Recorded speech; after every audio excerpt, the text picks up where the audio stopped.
My name is David, and this is my story of a vacation that didn't rest me but quietly split my life into before and after. We planned the trip as a simple drive to the coast, a rented place near the beach, a handful of days with family, and the kind of easy meals you eat with sand still stuck to your shoes. I told myself it would be fine because I wanted it to be fine, because marriage asks you to try, because the map on the phone said 4 hours. And how much damage can happen inside 4 hours of highway and small talk. Her family is loud in a way that can feel like celebration from across a room and collision when you stand inside it. At the rental house, the volume never dipped. Not in the kitchen, not in the hallway, not in the living room where the television competed with 3 separate conversations and the clatter of cutlery that never seemed to find a drawer. I don't mind noise when it holds me, when I am inside it and recognized. But this time I was standing to the side of it, not invited and not exactly excluded, just not woven in. My wife fit seamlessly into that current. She slid from conversation to conversation like a fish returning to a familiar river, smiling at her mother's remarks, nodding at her sister's routines, and vanishing into errands that formed a schedule I was never asked to read. The first night I told myself the awkwardness was jet lag without a plane, the stiffness that comes from too many hours folded in a car seat, and that morning would iron the creases out of both of us. Morning arrived with the same cluttered energy, voices ricocheting through doorways, a line forming at the bathroom door, and someone's shoes in the wrong place becoming a family meeting about shoes that somehow lasted 10 minutes. I tried to help where I could, stacking plates, washing a pan, carrying a folding table to the patio, but everything I touched had already been claimed by someone's system, and I became the man who kept moving objects by 2 inches. There is a particular loneliness in being physically surrounded and emotionally sidelined, a feeling like watching a play from the wings while the script keeps changing lines you never learned. My wife was kind when she noticed me, quick to press my shoulder and say, "We'll get some time later," but later always dissolved into phone calls, grocery lists, a walk with her sister, a ride to the pharmacy, and the soft apology that comes without a solution. On the second evening I tried to suggest a small escape, just a walk for the 2 of us to look at the water and pretend the horizon had answers, yet each minute we delayed made the window smaller until the walk fit nowhere at all. We ate late at a long table where everyone spoke over everyone else, and my name was said only when someone needed a hand to lift a cooler or reach a top shelf. I smiled because smiling is easier to maintain than explaining that you feel invisible while holding a chair in your own hands. When we finally lay down, the house kept breathing through the walls, footsteps, a faucet, laughter from the patio, and the day rested on my chest like a box I didn't remember carrying upstairs. The next morning the drive to the beach became a caravan of vehicles that couldn't quite agree on lanes or playlists, and small irritations swelled into something neither of us had the energy to name. In the car, my wife scrolled through messages from her mother as if she were still inside that house and I were the temporary ride that got her there. I asked for 15 minutes without the group, just a short walk at sunrise the following day, only us, no coordination required, but her answer was a soft deferral dressed up like logistics. She said we could try if nothing changed, and in that family nothing stayed unchanged for longer than a pot left on the stove. I told myself to be gracious, to accept that family visits pull people into gravitational fields they can't feel, and to be patient with the tide that carried her attention away from us. Patience stretches thinner when it has no estimate of delivery, when you are told later, by a clock with no numbers. That afternoon, her mother corrected the way I stacked plates because apparently the cups breathe better if they live on the second shelf, and her sister reeded the towels I folded with the same careful attention you might use for detonating a bomb. It wasn't about plates or towels. It was about never being allowed to be right even over the smallest corner of the day, and how that erodes a person faster than any single argument. At the beach, I stood at the edge of the water and let my feet sink into cold sand, trying to ground myself in something that didn't care who arranged the silverware. But peace is hard to hold when your name hasn't been spoken to you all morning.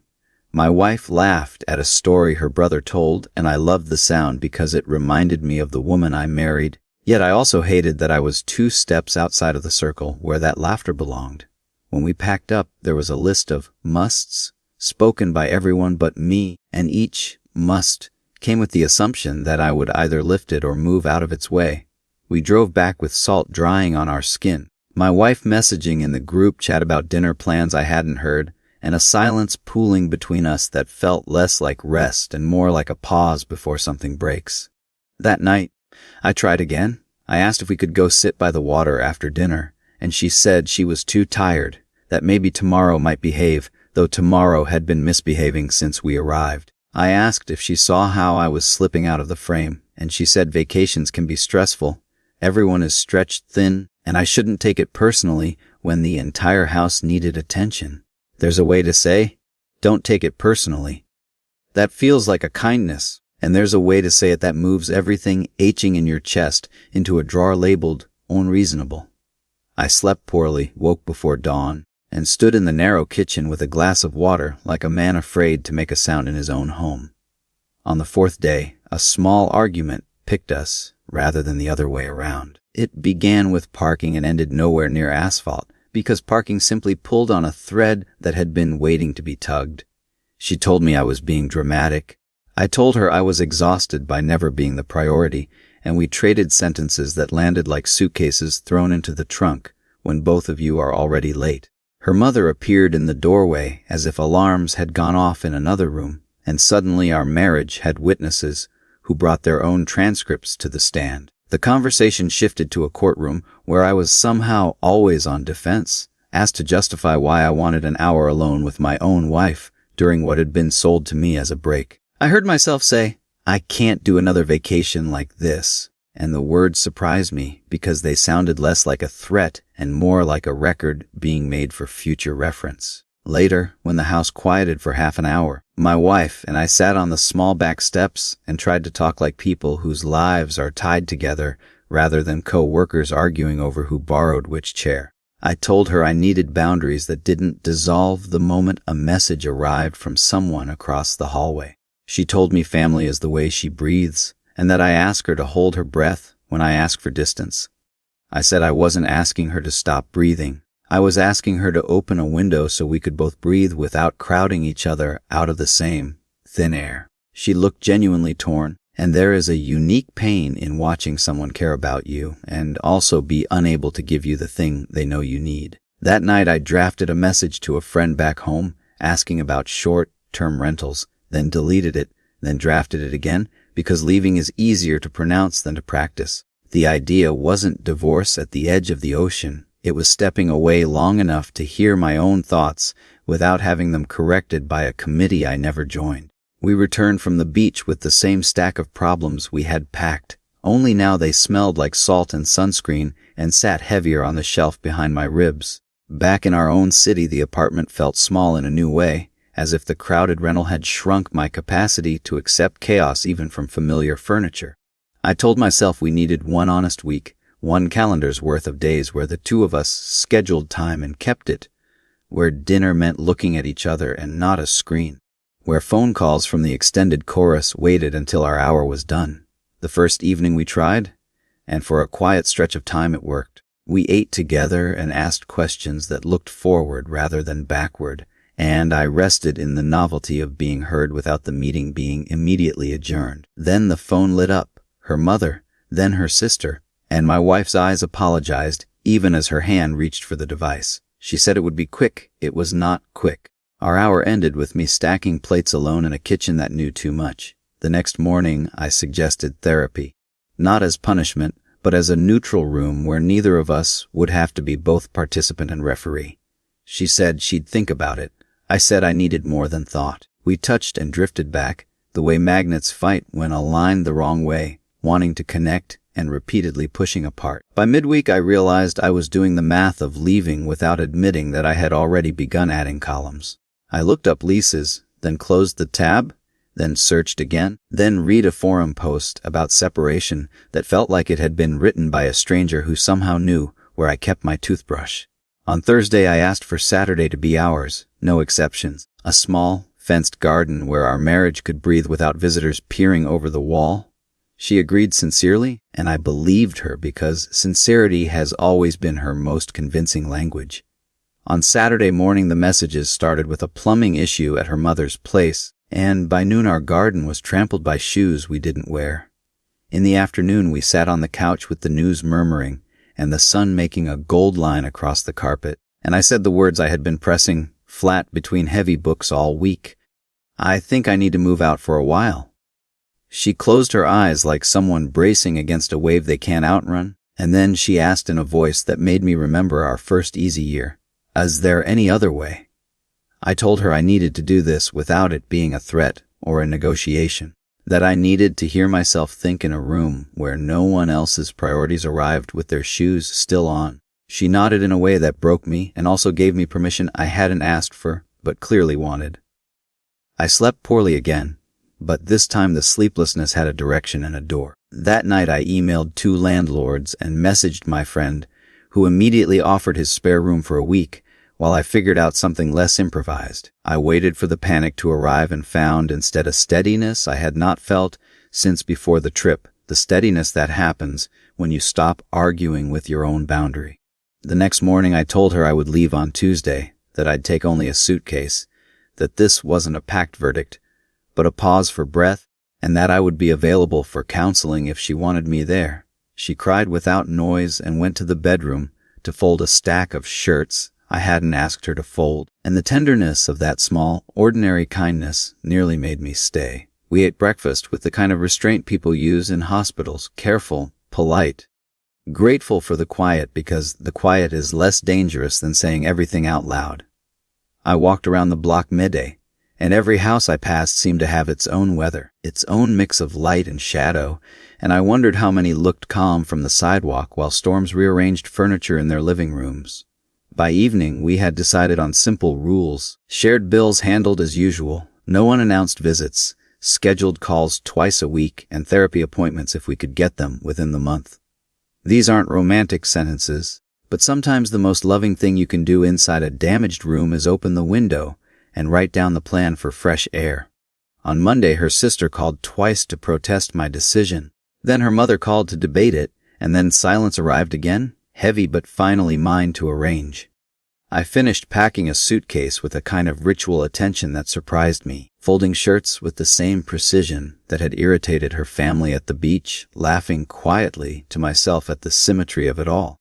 I placed the suitcase by the door and sat with a glass of water, and the quiet did not accuse me of anything this time.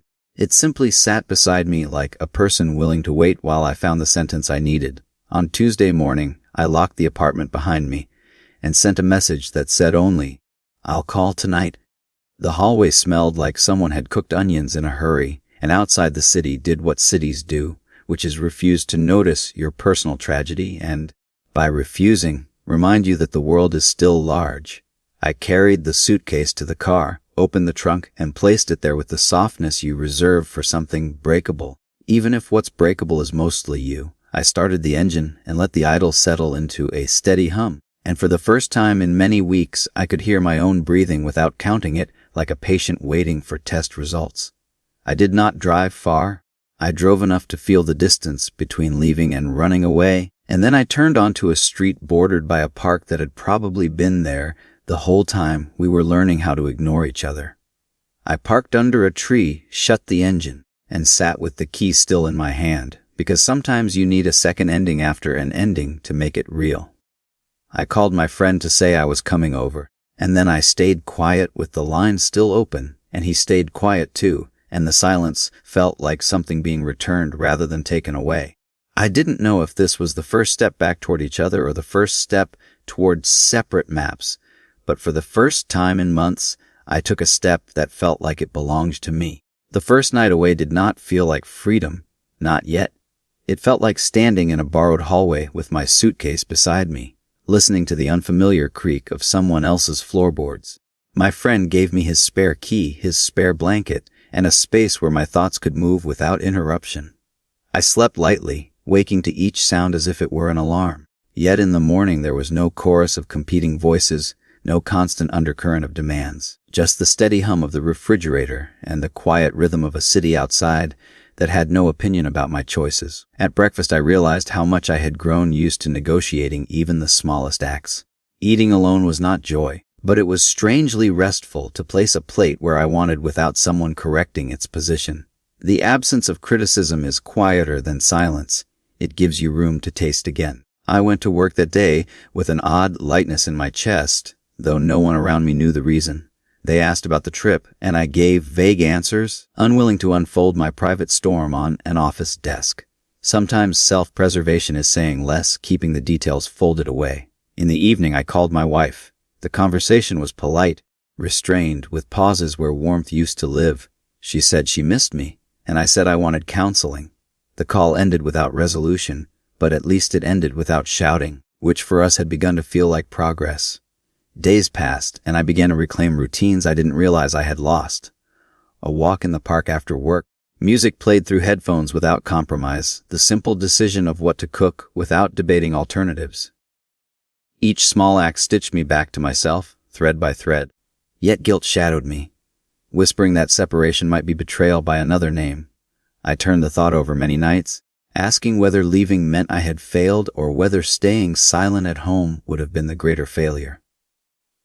The question weighed heavier than the suitcase I had carried. When we met at the therapist's office, I braced for confrontation, but what came was different. The counselor asked questions neither of us had dared to voice. My wife admitted she leaned on her family because it felt safe, and I admitted that their constant presence made me feel erased. It was not reconciliation, not yet, but it was the first moment I felt seen in months. Recognition is not healing, but it is the soil where healing might grow if tended carefully. For the first time since the beach trip, I allowed a sliver of hope to breathe. Still, hope is fragile when history presses against it. At home, she continued to answer messages during dinner, and I continued to notice. She promised to adjust, and I promised to be patient, but promises are delicate bridges and must be walked out gently or not at all. One evening, she visited my rented room, carrying a bag of food she had cooked. We sat on the small balcony, eating in near silence, but the silence felt different than before. It was not crowded with avoidance. It was weighted with the knowledge that both of us were afraid to lose what little remained. She asked if I truly wanted to leave permanently, and I answered with honesty that I did not know. Honesty can hurt more than lies in the moment, but it also clears the fog so you can see the path ahead, even if it only shows the next few steps. Nights alone gave me clarity in fragments. I wrote pages in a notebook listing what I needed in order to stay married: respect for time together, boundaries with family, and space where my voice mattered. Seeing the words on paper made them harder to dismiss as mere moods. By the third week, we had attended 2 sessions together and several conversations apart. Each ended with the same truth. Change required both of us, not one trying while the other drifted back into habit. A marriage cannot be carried by a single set of shoulders without collapsing under the weight. I began to see that moving out was not simply escape, but a test of whether we valued each other enough to fight for space, not against one another, but alongside each other. It was not the ending of vows, but a pause to ask if the vows still held meaning. On a quiet Sunday, I walked by the river alone.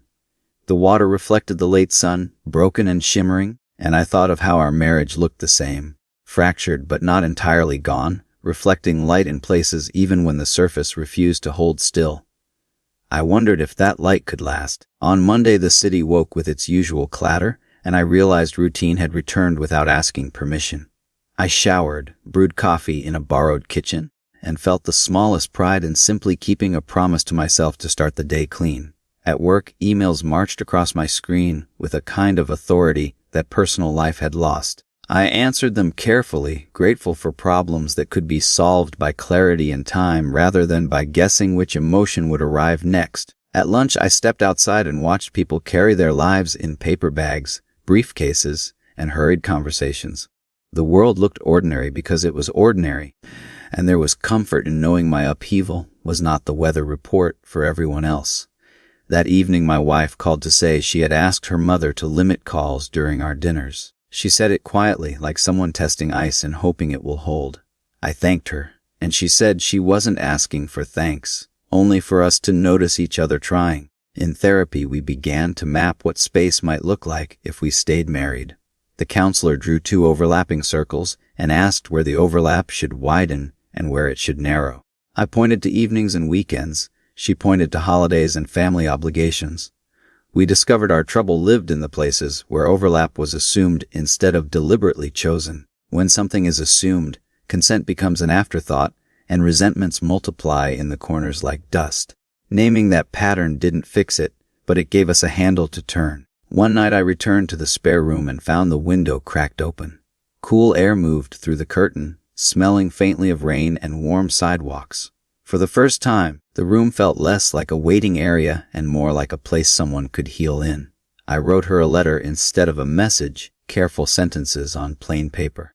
I told her I missed the version of us that asked questions before calendars decided for us. I told her I wanted a life where we closed the door together and agreed on what remained inside. When we met the next day, she brought her own letter. She wrote that she felt stranded between loyalty to her family and loyalty to me, and that choosing either entirely felt like betrayal. She asked whether partnership could be a way to translate, not choose. We talked for 2 hours without raising our voices. No verdicts, only maps.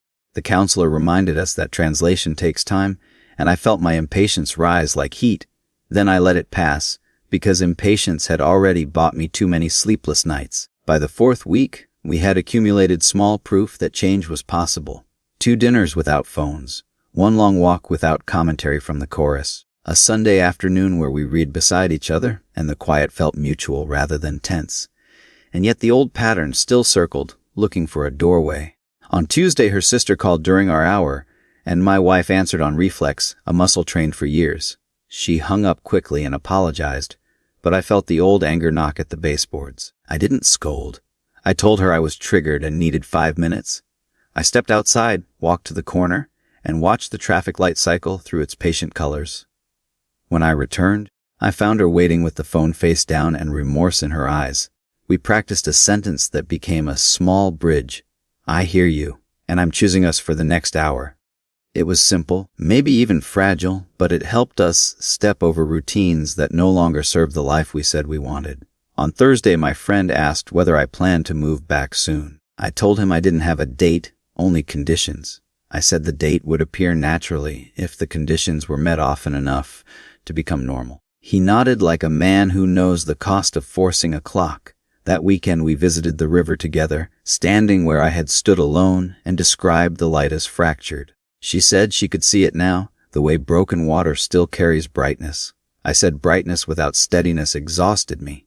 She took my hand and squeezed once. We drafted a boundary list on the back of a takeout menu, phones away at dinner, shared calendar for family events, a weekly walk without guests, and the right to say no without submitting a brief to the extended court. We signed it with our initials, not for legality but for memory. When we returned to her mother's apartment to fix the recurring plumbing complaint, I set a timer before we went upstairs. 90 minutes, then we leave. No story to invent, no guilt to audition. My wife agreed, and when the timer chimed, we thanked everyone and left without ceremony. In the car, she said leaving felt rude and also strangely respectful. I said boundaries sometimes look like rudeness to people who benefited from the lack of them.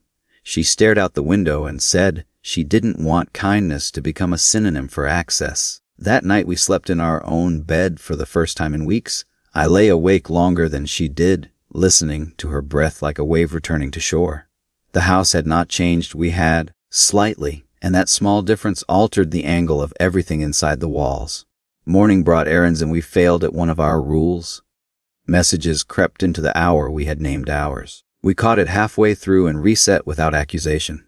Progress is not a staircase, it is tide work, and the shoreline redraws itself slowly. By midweek, I realized something I had been afraid to say aloud: staying required as much courage as leaving. Both choices demanded clarity and discipline. Both demanded that I be the kind of man who could hold a boundary without swinging it like a weapon. I told her I would remain in the rented room for another month while we tested our agreements. She did not love the plan, but she respected it. I promised to move back if our rules became habits and not just hopeful performances. We scheduled dinners like appointments and treated them with the same seriousness. Twice we failed. 3 times we did not. On the 3rd success, my chest loosened enough to laugh at something simple, a vase that had somehow been crooked for years without either of us noticing. On Friday we visited the therapist and brought our list with notes in the margins. The counselor smiled at our edits and asked who wrote the line about no unplanned committee meetings. I said I did, and my wife laughed because the line sounded exactly like me. Sunday arrived with quiet weather. We cooked together and found again the rhythm of passing a knife and a spoon without comment. When the phone vibrated on the counter, she let it vibrate. We finished eating, then called back together, and no one died from waiting 30 minutes. That night, we spoke about the vacation openly for the first time. I said I felt erased. She said she felt split. I said the house made me an extra. She said the house made her responsible for everything at once. We stared at each other and saw the same exhaustion with different names. We agreed to skip the next family trip. We offered alternative dates, shorter windows, and clearer plans. The first reactions were dramatic, then dismissive, then grudgingly practical. Boundaries rarely win applause from the balcony. They only change the play happening on stage. In the second month apart, loneliness visited less often and purpose visited more. I still missed the ease we once had, the version of us that didn't need guides and lists. But I also liked the man I was becoming. Less reactive, more deliberate, still capable of tenderness without surrendering my voice. One evening I brought flowers to our apartment and almost rang the bell like a guest. She opened the door and laughed at my hesitation, then placed the flowers in a jar and said it felt like we were dating each other again. I said dating requires two people who show up when they say they will. We slipped once more when a cousin arrived unannounced with a minor crisis that wanted to be a major one. We handled it together, set a 20-minute limit, and offered help that didn't include sacrificing our evening. The cousin looked surprised and then, eventually, grateful. At the end of that week I wrote another letter, this time to myself. I thanked the version of me who left without hatred and the version who stayed without collapsing. I promised to keep both men close, because either might be needed again if the road turned. On a clear Saturday we returned to the river bench and compared calendars for the month ahead. The overlap widened in the places we had requested, and the narrow sections were named rather than assumed. It felt less like compromise and more like design. We decided that I would move back in 2 weeks, if the pattern held. Not a grand homecoming, not a trumpet in the hallway, only two people carrying a suitcase together and placing it gently where it belonged. She circled the date and drew a small star in the corner. When I told my friend, he hugged me hard and said he would keep the spare key in the bowl by the door anyway. I told him I hoped never to need it again. He said hoping is good, having a plan is better. I agreed, because both had saved me. On the final night in the rented room, I sat with the light off and the window open. The city hummed its usual hymn, and I realized I could hear my own voice inside that sound without straining. Peace did not feel like a victory, it felt like alignment. I packed slowly, folding shirts with the same deliberate care that had once annoyed a house near the beach. This time the care felt like respect rather than a plea for approval. I zipped the suitcase and placed my hand on it for a moment, the way one might reassure a nervous animal. Before sleeping, I wrote a third letter, shorter than the others. We will fail again. We will repair again. The point is not perfection. The point is pattern. I left it on the nightstand where the morning would find it and remind me to keep choosing the life I was building. When the move-back day arrived, we carried the suitcase together. The apartment looked the same and different, like a room after the furniture has been set back in place with an inch more honesty between every piece. She smiled at me with relief rather than apology. We cooked dinner with phones off and ate while the city moved through its own small dramas beyond the window. After, we stacked plates and wiped the counter, then sat, not to discuss crisis, but to plan a walk for the next evening. It felt ordinary in the way I had been craving for months. Before bed, she reached for my hand and asked whether we were okay. I told her we were learning to be, and that learning counted. She nodded, and the nod felt like agreement rather than avoidance. I lay awake for a few minutes, listening to the familiar rattle of the fan, the sound that had once witnessed our unraveling. Tonight it sounded like a clock finally keeping the right time. I closed my eyes and let ordinary quiet wrap itself around us. Whatever came next, we would meet it with rules we wrote together and a door we closed together. And if the river fractured the light again, we would remember that brightness can still travel across broken water so long as both of us choose to face the sun.